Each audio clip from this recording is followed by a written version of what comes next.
How does China plan to increase energy efficiency in its industrial sector? And where is Biden leasing land to fossil fuels now?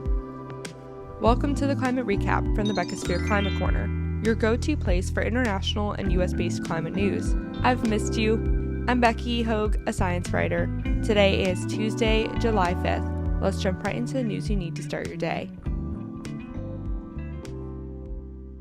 Let's start with some extreme weather events. More than 150 flood evacuation orders have been made in New South Wales, particularly northwest Sydney, as 3 days of torrential rains might have caused the area to beat the flood records made earlier this year in March and April. According to the State Emergency Service, almost 150 rescues were made at the time of this recording, with over 5,300 calls for help. The Premier warns this crisis is far from over, as there's still a substantial risk of flash floods. Over in Asia, India and Bangladesh are on week 3 of torrential rains. Overall, about 240 people have died from floods since May 17th. A mudslide in northeast India just killed 14 people, with 30 still missing.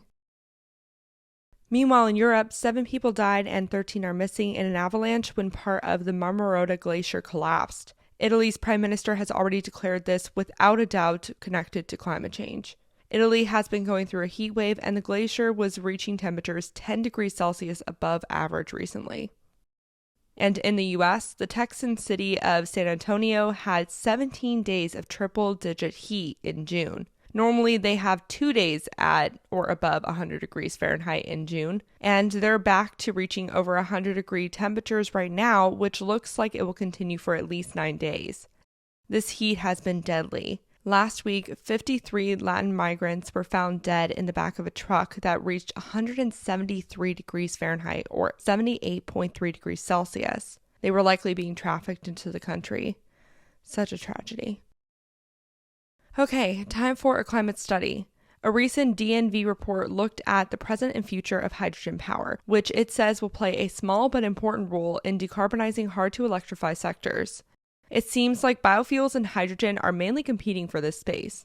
Right now, hydrogen only makes up about 0.5% of the global energy generation, and most of that comes in the form of gray or blue hydrogen, which is made as a byproduct of coal and gas energy generation. However, investments are ramping up for green hydrogen generation. The report foresees hydrogen in general reaching 5% of the energy supply by 2050. The researchers see blue hydrogen being prioritized first, representing 30% of hydrogen production by 2030. Green hydrogen will represent 72% of hydrogen production by 2050. That means 28% will still be made as a byproduct of fossil fuel production, according to the report. That's a lot. The reason why is how power intense producing hydrogen off clean energy is. Powering enough electrolyzers to reach the capacity equivalent to 72% of 5% of the global energy generation would require twice as much clean energy than the world currently has installed. The study predicts that repurposing natural gas pipelines to pipe hydrogen costs 10 to 35% of the price of building a new one, and that over half of the hydrogen pipelines will be repurposed. Hydrogen will likely be transported mostly in the form of ammonia. Let's check out some climate victories. Research by the London School of Economics Grantham Research Institute on Climate Change saw a surge in the number of climate lawsuits against fossil fuel companies over the past year. Most climate change-related lawsuits are made against states for inaction, but fossil fuel ones are growing in the ranks. Overall, they've more than doubled since 2015, with 2,002 in all, and about a quarter of them were made in the past 2 years. Growth seems to be everywhere but in the US.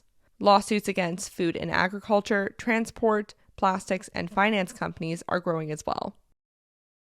Over to Asia now, where China plans to cut industrial energy consumption per unit of output, or energy intensity, by 13.5% from 2021 to 2025. The plan would be carried out through the introduction of new technology, standards, and financial sectors. Energy intensity was already reduced by 6.5% last year, according to the Ministry of Industry and Information Technology.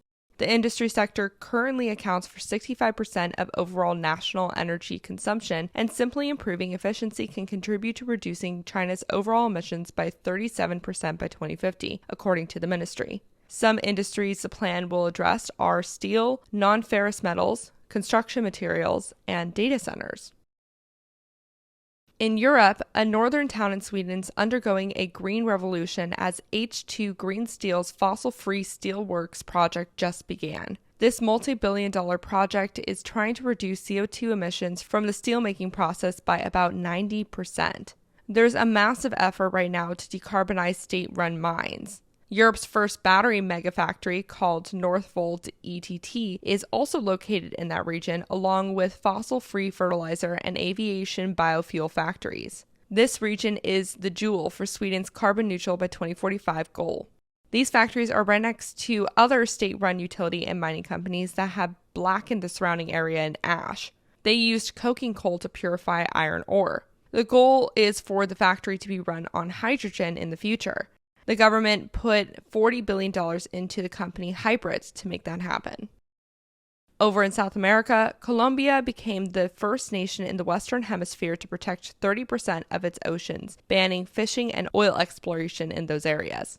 That announcement was made by the country's outgoing president, fulfilling his promise made during COP26 with over 100 other countries to preserve 30% of their waters by 2030. The other part of that is 30% of their land by 2030. Less than 8% of the world's oceans are currently preserved. President Duque announced his country's increased emphasis on ocean preservation during the UN Ocean Conference in Portugal. The land preserved will be split into 4 zones. And in the United States, the White House announced that $700 million in private investments have been raised to spur electric vehicle charging infrastructure adoption. These investments are set to create more than 2,000 jobs and increase the domestic capacity to produce about 250,000 new EV charging stations a year. The biggest investor was Volkswagen, which announced it would invest $450 million. Volkswagen plans to surpass Tesla's EV sales by 2025. The other big investor in the project was Siemens, the largest industrial factory company in Europe, which said it would invest $250 million.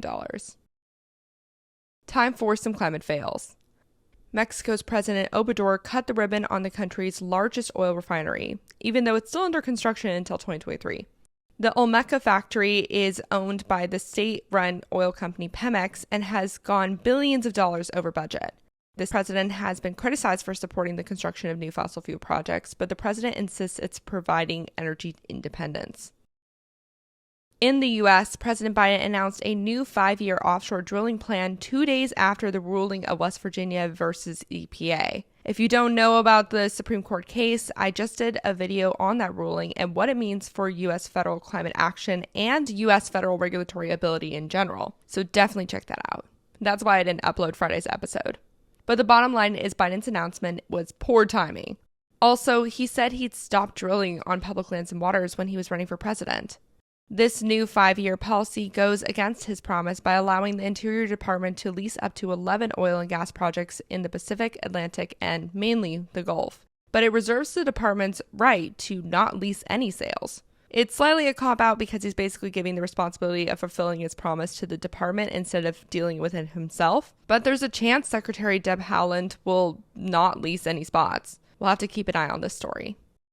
Biden had also recently announced new oil and gas lease sales on land last week, and this plan is now being sued by a coalition of 10 environmental groups. They are suing the administration about sales in Montana, Nevada, North Dakota, and Utah, arguing the new sales violate the Federal Land Policy and Management Act, in which the Interior Department must prevent unnecessary or undue degradation of federal lands. They argued these sales would cost billions in harm to the land, the water, air, wildlife, and public health. The plaintiffs include the Sierra Club and the Center for Biological Diversity. Let's end with a great piece of chemical news. California just passed the nation's toughest plastic pollution bill, which experts say might prevent 23 million tons of plastic pollution by 2032. Called the Plastic Pollution Producers Responsibility Act, it requires a 25% reduction in plastic packaging and foodware, both in weight and number of items, within the next 10 years. That way, the responsibility for reducing plastic waste is put on the producers instead of the consumers.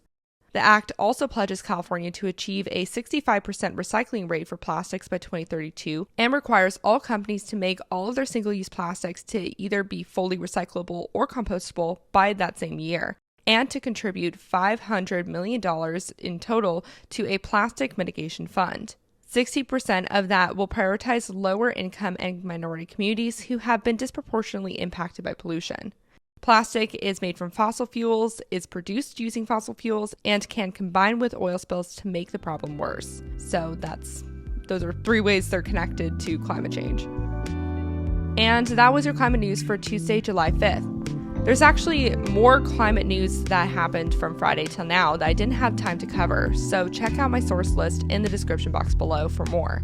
If you like the work I do, please follow this podcast, give it a 5-star rating, leave a review, and consider checking out the Beckisphere Climate Corner YouTube channel. Remember to talk about the climate crisis every single day and to support your local news organizations. Bye for now.